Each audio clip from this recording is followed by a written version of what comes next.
Tuca do Futuro aqui para dar um recadinho bem rápido para vocês. Se vocês me acompanham no Instagram, já devem estar sabendo que eu participei de um episódio especial com as POCs de interior. Se você não tá sabendo é porque você não me segue no Instagram, mas enfim, já foi ao ar e para você que tá curioso para saber a minha cara, minha aparência, minha bela cutis vermelha por causa da rosácea, já tá disponível todo esse episódio no canal deles do YouTube. Então entra lá e escuta POCs de interior. Olá, eu sou o Tuca. E se você chegou até aqui, é sinal que você não tem nada melhor pra fazer da vida, né? Nada melhor, nada melhor, nada melhor. E se você chegou até aqui, é sinal que você não tem nada melhor pra fazer da vida, né? E nada melhor do que filmes coloridos. Hoje eu quero falar sobre filmes recentes voltados ao público queer, afinal ainda estamos no mês do orgulho e tivemos muita coisa boa, ouso dizer até excelente nos últimos anos. Tem filme de romance, tem drama, tem comédia romântica e até ação. Justamente porque estamos em todos os lugares e a nossa existência não se resume apenas a dor e sofrimento, mas tem também. Então vem comigo descobrir e ou lembrar desses ótimos filmes. E eu já deixo avisado aqui que esse episódio pode conter spoilers, então se você ainda não assistiu alguma dessas obras-primas, vou deixar os capítulos aqui para você poder pular. Mas se você é do time que não liga para spoiler, pode ouvir tudinho. Atenção, esse episódio é contraindicado para homofóbicos e nerdolas de plantão. Se persistirem os sintomas, procure um psicólogo.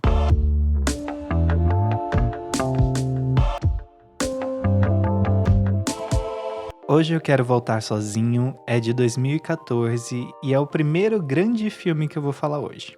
Isso porque ele começou de uma maneira bem despretensiosa, com um curta publicado no YouTube intitulado Eu Não Quero Voltar Sozinho, de 2011, que angariou uma legião de fãs que clamavam por um longa. E logo tiveram suas preces atendidas porque assim que o filme foi lançado, as salas de cinema ficaram lotadíssimas. E eu tava, esse foi um momento histórico que eu gostei de viver. Acho que esse foi um dos primeiros filmes gays brasileiros que não foi extremamente nichado, que conseguiu estourar a bolha e não foi mais um drama de gay sofrendo. E eu sei que já tiveram outros filmes gays, incluindo alguns de gosto bem duvidoso, como aquele dos dois irmãos, que é extremamente problemático. Mas esse conseguiu ser diferente. Ele foi basicamente o nosso Heartstopper Tupiniquim. Eu amo esse filme, eu amo o curta, eu amo o enredo, a sensibilidade e a ternura da história. É aquele filme para assistir num dia ruim e ficar feliz, ou assistir num dia bom e ficar sorrindo feito um bobo. E eu falei e não contei a trama, né? Léo é um menino cego, no auge da sua adolescência, tentando descobrir o mundo longe dos olhos atentos e superprotetores de seus pais.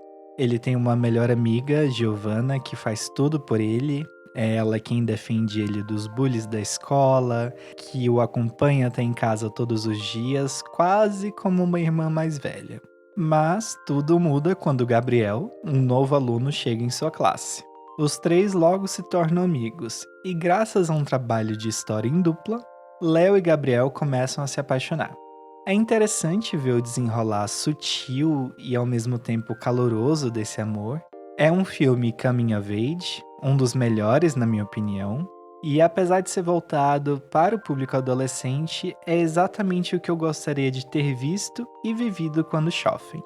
A vontade que o Léo sente de fazer intercâmbio, de ir sozinho para um lugar onde ninguém conhece, é algo que eu desejava muito quando criança e adolescente, e eu sentia que eu nunca poderia ser eu mesmo até eu fazer isso. Outra coisa que conversa muito comigo nesse filme é o fato de não ter muitas memórias felizes nessa época, de não ter vivido meus anos adolescentes como geralmente as pessoas vivem. Nada de interessante acontecia na minha vida, especialmente porque eu criei uma fachada para as pessoas não me conhecerem de verdade, eu mantinha a distância, eu não ia muito em festas ou para casa de amigos, porque no fundo eu tinha medo.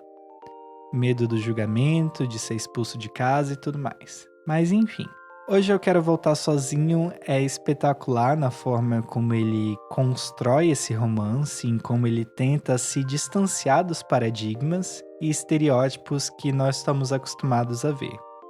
Inclusive, leva um tempinho até que eles evidenciem ali no filme que o Léo é um menino cego, o que pega muita gente desavisada de surpresa. O único ponto negativo pra mim em relação a esse filme é a falta de personagens pretos e amarelos. Acredito que a única personagem preta com fala nesse filme é a professora, que aparece em 2 cenas, se eu não me engano. E eu acho que esse é o único ponto que realmente pega. Mas fora isso, eu amo como esse filme me faz sentir, eu amo a ternura que ele tem. E eu aconselho muito quem não assistiu esse filme até hoje, pode assistir porque ele vale a pena. E como hoje eu tô me sentindo um pouco linkeira, então vou chamar o próximo filme cujo protagonista também se chama Léo. Meu nome é Beth. Ué, o meu também é Beth. Nossa, tá muito estranho mesmo. Beth? É a Beth que tá falando. O meu também é Beth.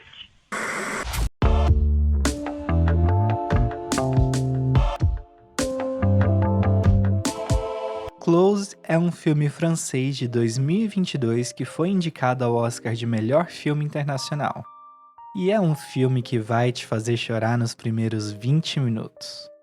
O filme começa com 2 meninos de 13 anos brincando no final do verão, antes das aulas começarem. Eles inventam ali as próprias brincadeiras, eles correm pelos campos floridos e fazem tudo que meninos dessa idade costumam fazer. Léo e Remy são melhores amigos há muitos anos. Eles fazem tudo juntos, eles inventam brincadeiras, eles dormem um na casa do outro, eles se apoiam, eles se divertem sozinhos. Mas assim que o ano letivo começa, os dois percebem que o colegial é diferente do que eles estavam acostumados. E a amizade e proximidade dos dois viram motivo de piada e chacota.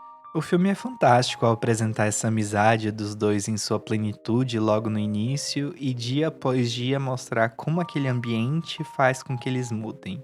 Principalmente o Léo, que é quem mais percebe as fofocas e as piadas acerca dos dois. Ele começa a se sentir inseguro por ser tão próximo assim do Remy e começa a afastá-lo.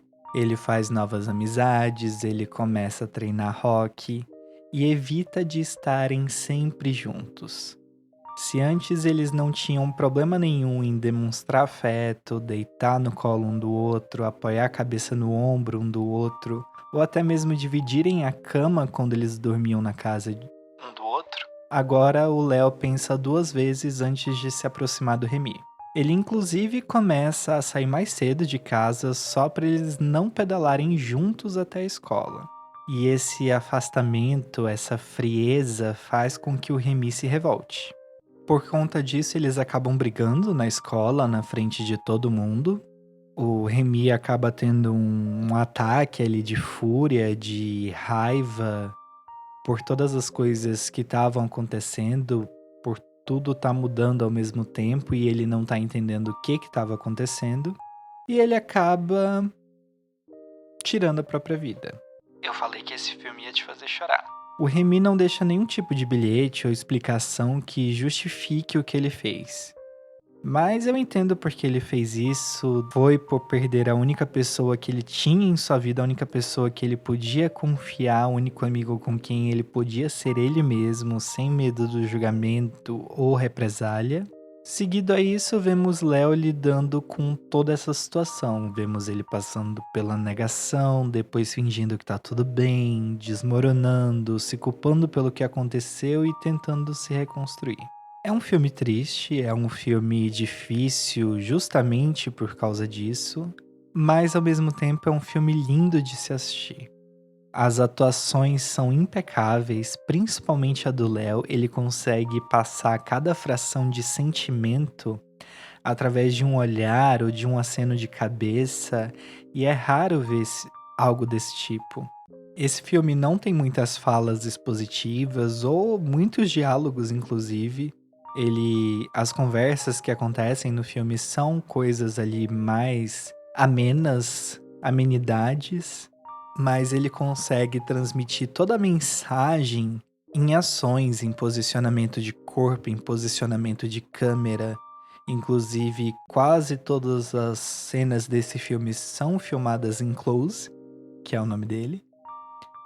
E ele te convida a perceber essas emoções do jeito que nós costumamos experimentá-las. Na maior parte das vezes, de forma silenciosa e sutil, ou ainda de forma barulhenta e caótica, como quando eles chegam na escola, ou quando o Léo tá numa roda de terapia e fica furioso com o relato dos colegas que mal conheciam o Remy para falarem tanto sobre ele. E esse filme mexeu muito comigo, porque assim como o Léo, eu passei por algo parecido na escola.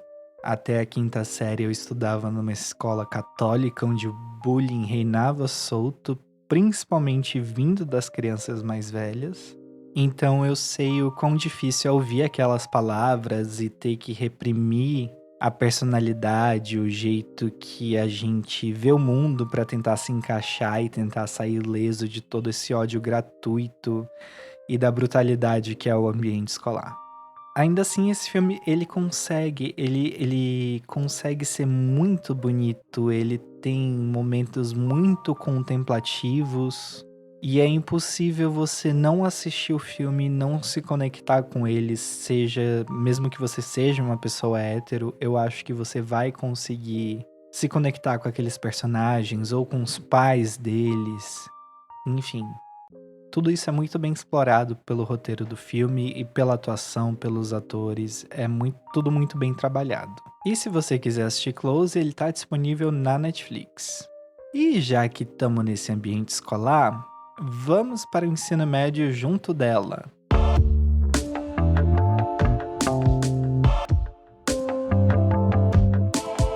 Valentina é um filme de 2020 estrelado pela Tessa Weinbeck e pela Guta Stresser. E conta a história da Valentina, uma adolescente trans que acaba de se mudar para uma cidade do interior de Minas Gerais com a sua mãe. E esse é um drama sobre vivência e sobrevivência trans. A Valentina não tem muito contato com o pai há quase 2 anos e a sua mãe passou num concurso público para trabalhar no hospital dessa pequena cidade. Mesmo sendo uma aluna brilhante, ela deixou a escola há 5 meses, no 2º ano do ensino médio, por causa de problemas envolvendo a sua transição ou a sua identidade, o filme não deixa isso muito claro. Mas para poder se matricular na nova escola com o nome social, ela precisa da assinatura do pai e da mãe. Caso contrário, ela teria que usar o nome de registro, já que com a ausência do pai, ela também não pode dar entrada no cartório para mudar o seu nome. Ela parece se dar bem na nova cidade, apesar dos percalços inesperados no caminho. Por exemplo, elas se mudam para morar na casa de uma senhora já de idade. Elas iam ficar com uma edícula, uma casinha ali dos fundos da casa dela. Só que uma tempestade antes delas chegarem na cidade faz com que o telhado dessa casinha desmorone. E agora elas vão ter que dividir um quarto na casa dessa senhora. A diretora da escola sugere que ela faça aulas de recuperação junto com os alunos que estão de recuperação, apenas como ouvinte, só para ela colocar a matéria em dia que ela perdeu nos últimos meses. E lá ela consegue fazer amizade com um menino gay e com uma menina grávida.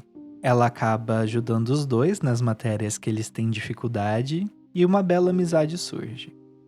Inclusive, é através dessa amizade que ela consegue descobrir o paradeiro do pai, mas como a vida de nenhum LGBTQIAPN+ é fácil, as pessoas da cidade acabam descobrindo que ela é trans e as agressões começam. É um filme um tanto difícil de assistir, principalmente mais pro final, onde existem situações bem tensas.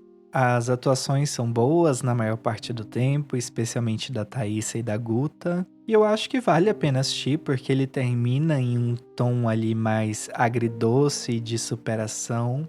E que me fez chorar um pouquinho com as cenas que antecedem a cena final. Então vale a pena dar uma conferida. Valentina tá disponível na Netflix. Agora chega de drama e se esconder nas sombras e vamos imaginar a vida de 2 gays que vivem nos holofotes, quer queiram, ou não.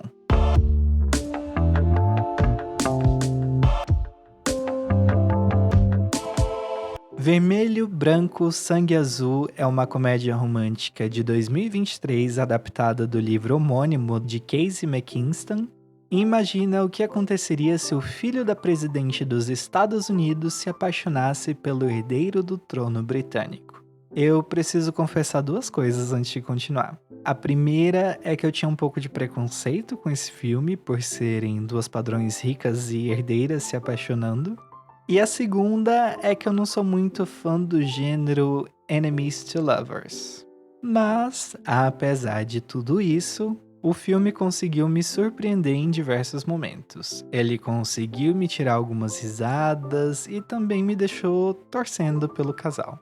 Além disso, eu também gostei que ele saiu um pouco ali do clichê água com açúcar e trouxe umas cenas mais picantes. Não sei se é um filme tão memorável quanto diversas outras comédias românticas que estão gravadas a ferro e fogo na minha memória, mas no geral eu gostei muito dele e eu vou sim assistir a continuação, assim que ela for lançada no Prime Video, que é de onde esse filme é. E já que a gente tá no gênero comédia romântica, eu vou falar de outra que eu assisti recentemente.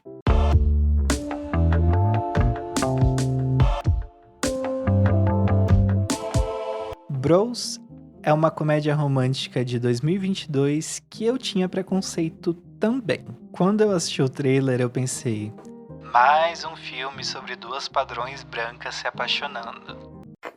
Serena, você também é branca. O que não deixa de ser verdade. Mas o filme me surpreendeu. Bob é um ativista gay, militante, apaixonado por história queer. Ele tem um podcast sobre o tema. Ele entende e sabe dos seus privilégios como uma gay cis branca e é um dos curadores do Museu de História LGBTQIAPN+, de Nova York, que está prestes a ser inaugurado. Aaron é uma clássica Barbie crossfiteira que só pega caras, padrões, crossfiteiros, abre aspas, gostoso, fecha muitas aspas. Ele é heteronormativo, advogado e basicamente não se compromete em relacionamentos porque ele é afim da pegação sem compromisso. Um belo dia, ou seria uma bela noite, os dois estão lá na The Week ouvindo música extremamente alta e remixada e acabam se conhecendo. Os dois mais se bicam do que se pegam. Pro Bob, não tem como um cara daquele tá afim dele, então eles logo se tornam bros. Existe, claro, ali uma tensão amorosa e até sexual entre os dois, mas nenhum deles está disposto a simplesmente deixar rolar a princípio. Mas aos poucos essa relação se torna de mais que amigos. E sim, eu utilizei aqui o subtítulo do filme em português. Gostaram? Obrigado. Eu sei que a sinopse que eu fiz parece ser bem chata e bem clichê, nada fora do normal pra estar aqui, mas vamos aos fatos. Eu gosto como esse filme brinca com alguns estereótipos gays. Só pra você ter uma ideia, na primeira ficada, ao invés de serem apenas os dois, o Aaron diz que ficar a dois é muito íntimo. Então ele leva o Bob pra uma orgia e toda a situação que acontece ali é muito engraçada. O roteiro é muito bem escrito, as piadas são cirúrgicas e hilárias, e elas vêm a todo momento durante quase todo o filme. É impossível você assistir esse filme e não rir.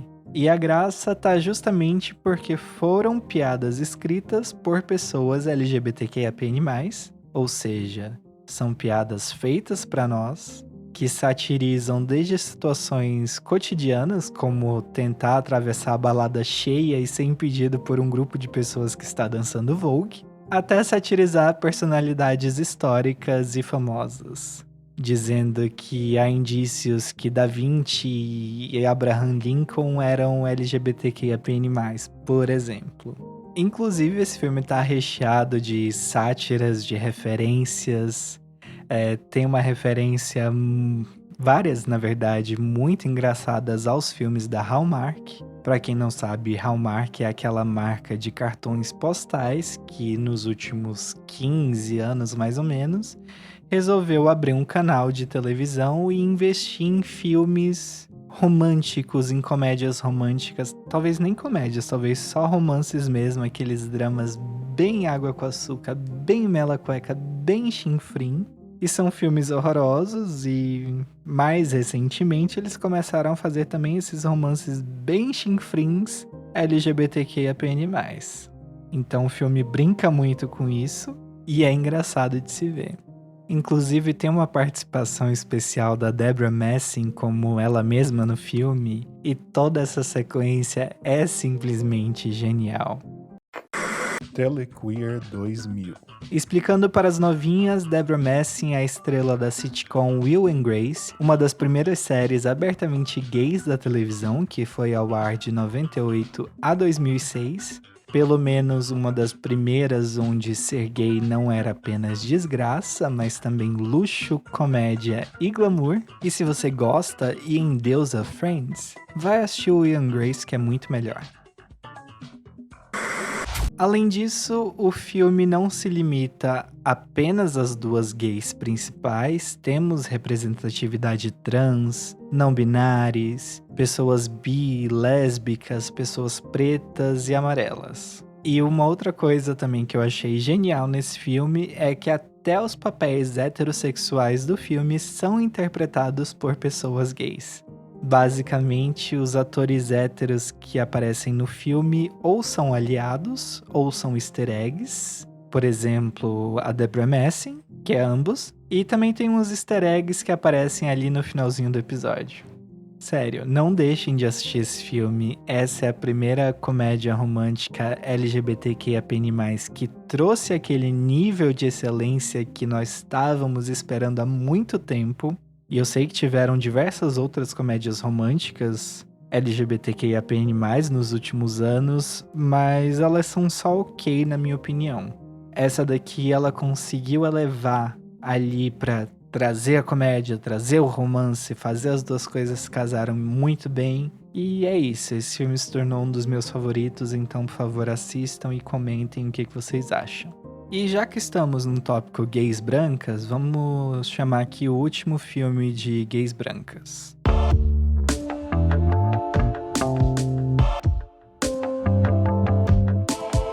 All of Us Strangers é um drama britânico de 2023, estrelado pelos talentosíssimos Andrew Scott, Paul Mescal, Claire Foy e Jamie Bell. Esse filme é uma mistura de Conversas que Não Tive com a Minha Mãe, sim, o livro do Felipe Brandão, com O Sexto Sentido. Adam é um escritor com mais de 30 anos que leva uma vida solitária em seu apartamento em Londres.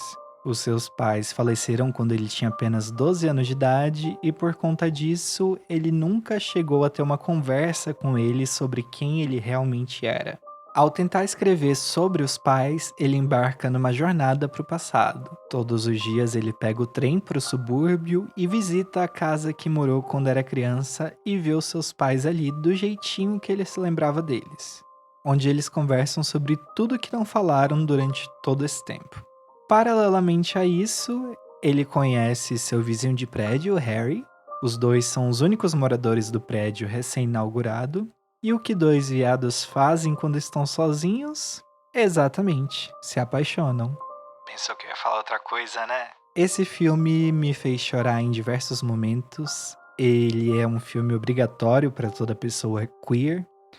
Principalmente para aquelas que não têm mais contato com os pais e familiares. Ele é uma espécie de conversa, uma conclusão dessas relações que muitas vezes são cortadas por qualquer razão que seja. É carinhoso e ao mesmo tempo trágico imaginar esses diálogos e situações como uma forma de encarar que aquelas pessoas não estão mais ali, e o filme faz isso de uma forma tão poética e majestosa, porque ele não te conta essas coisas de uma vez.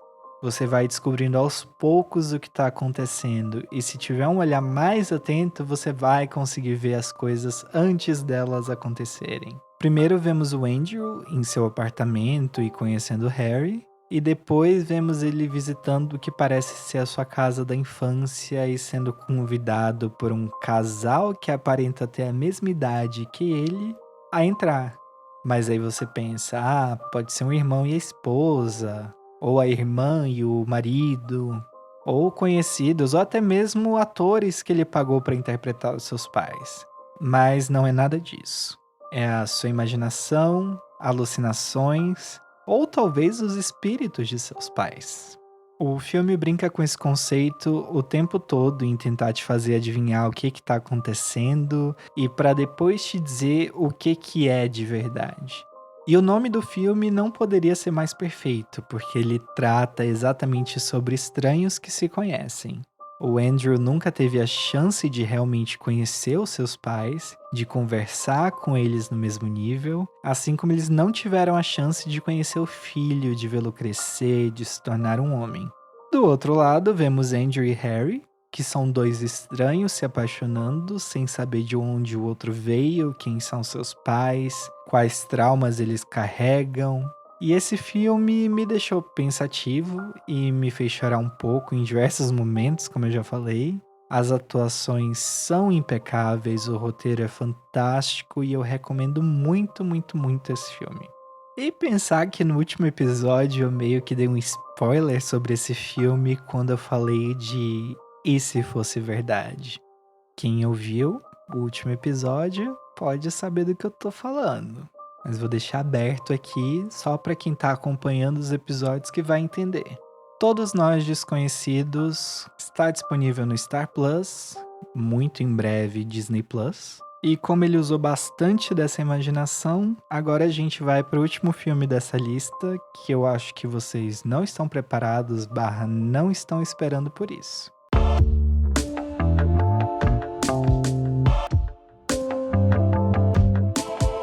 Tudo em Todo Lugar ao Mesmo Tempo é um filme gay e quem discordar tá errado.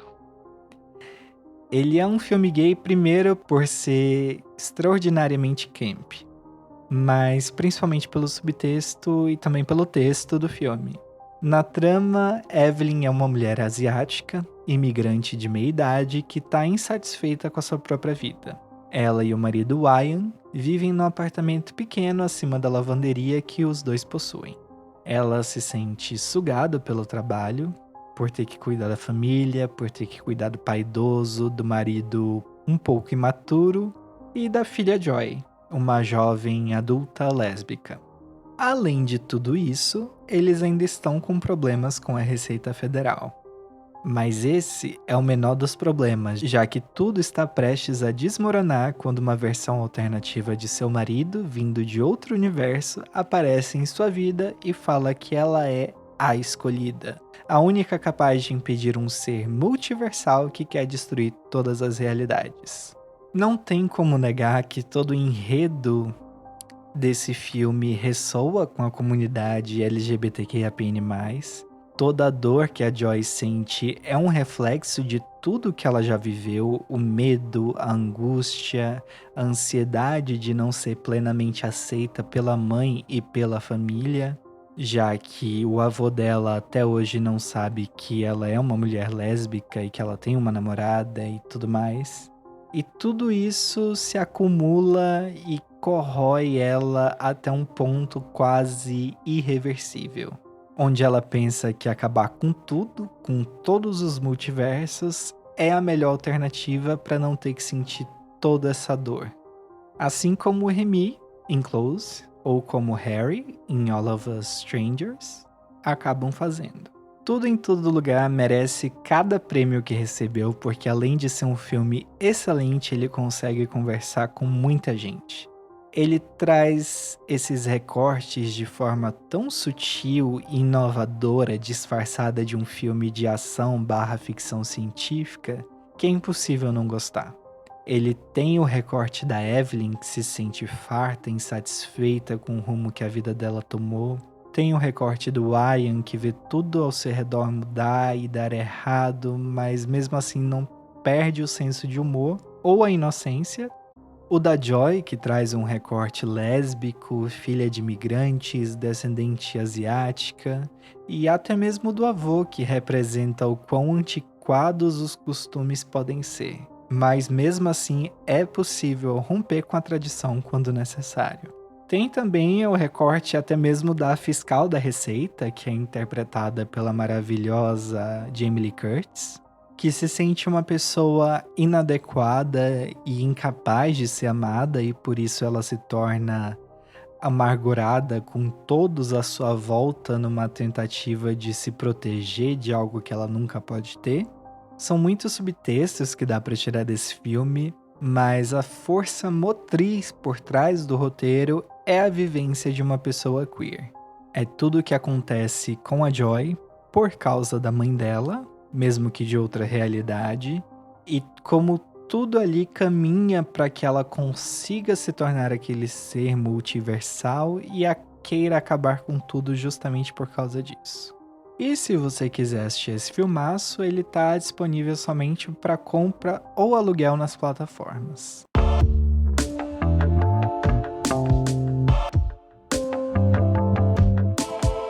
E aí, me conta qual filme não tá aqui nessa lista e deveria estar. Eu sei que vocês já me pediram para comentar sobre K, J, Thai doramas, mas eu sou uma kakura que não se sente jovem assistindo essas produções, mas eu juro que eu tô tentando. Eu já vi algumas e eu vou fazer um episódio em breve sobre elas. E se vocês tiverem mais KJ, Thai, dramas asiáticos pra me indicar, a minha DM do Instagram tá sempre aberta e aqui nos comentários do Spotify ou do YouTube também. Ah, e não esqueçam de seguir o canal no YouTube, ativar o sininho, deixar um like, compartilhar no grupo da família, no grupo da faculdade, no grupo do trabalho. Se você já é de casa, então pode chamar o próximo quadro junto comigo. E é hora das estreias da semana. No Max, Madame Teia chega no dia 21. Não que alguém queira ou esteja ansioso por esse filme, mas se você tá minimamente curioso para saber o quão bomba ele é, e sim, ele é muita bomba, essa é a sua oportunidade. Na Netflix, temos a 4ª temporada de Casamentos às Cegas, aquele reality que todo mundo se casa, mas ninguém fica junto. E mesmo com 4 temporadas, a comunidade LGBTQIAPN+, ainda não foi contemplada com uma versão para eles. Yay! No Prime Video, Ferrari, o filme biográfico estrelado por Adam Driver e Penélope Cruz, já está disponível. Betty a Feia, a história continua. Depois de quase 20 anos, a novela colombiana está de volta. Se você é um fã ou foi um fã, esse é o seu momento de brilhar. Será que eles vão reviver as outras versões também? Ugly Betty era meio que legal, né? E por último, mas não menos importante, nos cinemas temos Tudo que Você Podia Ser, um filme brasileiro que acompanha um grupo de amigos queer no que parece ser os seus últimos momentos juntos, já que uma vai cursar a faculdade em outro estado, outra passou para fazer o doutorado em outro país, então eles vão aproveitar da melhor forma que eles sabem como. Nosso Verão Daria um Filme, outro filme voltado para público queer, gosto assim, que acompanha o verão de 2 amigos gregos tentando escrever o roteiro de um filme baseado em suas memórias. E Divertidamente 2, a continuação do genial filme de 2015. Agora a Riley tá entrando na adolescência e vocês sabem o que isso significa, né? Novas emoções. Ansiedade? Temos. Tristeza do domingo à noite? Temos também. Depressão pós-salarial? É comigo mesmo. E olha que nem salário eu tenho. E é isso. Boa vida pra vocês.